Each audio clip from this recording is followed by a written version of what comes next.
Hi అండి, welcome back my channel veg foodie సార్జే. ఇవాళ నేను మార్నింగే ఫస్ట్ ఫిల్టర్ కాఫీ పెట్టేసుకొని కాఫీ వేడివేడిగా తాగేసి తర్వాత రైస్ కోసం అని చెప్పి వాటర్ని మరగపెట్టేసి తర్వాత కర్రీ కోసం అని చెప్పి ఈరోజు నేను తోటకూర కర్రీ చేస్తున్నాను.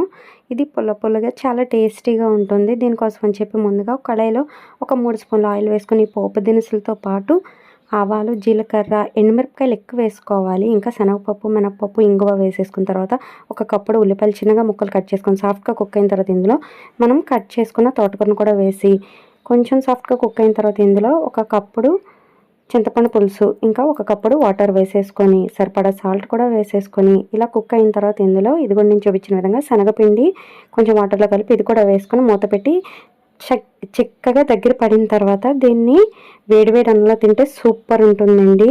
మీరే ట్రై చేసి ఎలాగ ఉందో కామెంట్ చేయండి. సబ్స్క్రైబ్ చేయడం మర్చిపోకండి. Thanks for watching.